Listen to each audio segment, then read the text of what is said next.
শীতের বাতাস, হিমেল আভাস, সঙ্গী কল্পিত কলেবর, এসো হাতে হাত রাখি ও উৎসবে মাতি।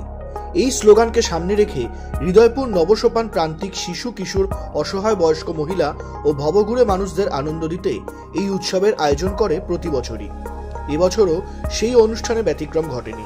শনিবার তাদের উদ্যোগে ময়না সংলগ্ন বাজিতপুরের নবপ্রতীক্ষা গার্ডেনে আয়োজিত হল শৈত্য উৎসব।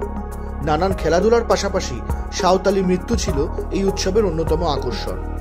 এদিনের অনুষ্ঠানে উপস্থিত ছিলেন কলকাতা পুলিশের অ্যাসিস্ট্যান্ট কমিশনার নব্যেন্দু কুমার ভট্টাচার্য, বিশিষ্ট সাংবাদিক সোহম সেনগুপ্ত, সংগঠনের অন্যতম কর্ণধার রত্না রায়, সৌভিক ঘোষ, সুপর্ণা মণ্ডল সহ বহু বিশিষ্ট ব্যক্তিবর্গ। এদিনের অনুষ্ঠান নিয়ে কলকাতা পুলিশের অ্যাসিস্ট্যান্ট কমিশনার নব্যেন্দু ভট্টাচার্য জানান, আমি হৃদয়পুর নবসোপানের নাম আমি সৌভিকের কাছ থেকে আজকে প্রায় বছর দশেকের আগে থেকে আমি জানি এবং শুনেছি ওর কাছে। আমার অনেক দিনের ইচ্ছে আমি আসি এবং এই প্রোগ্রামে অন্তত আমি একবার পার্টিসিপেট করি। তো আমার সেই আশা আজকের পূর্ণ হয়েছে। আমি আজকে আসতে পারি, আমি খুবই আনন্দিত।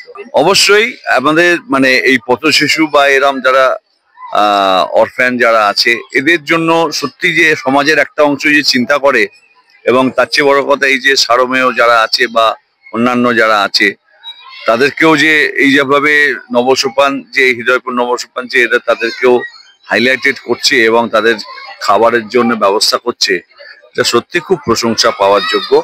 এবং আমিও মনের দিক থেকে চাই যে এদেরকেও আস্তে তো আর্তের সেবা করা, যেটা স্বামী বিবেকানন্দের একটা স্লোগান ছিল, আমরাও তার পথের পথিক। আমরাও চেষ্টা করি এতে যাতে আরো ভালোভাবে সাকসেসফুল হয়। ব্যুরো রিপোর্ট, নজরে বাংলা।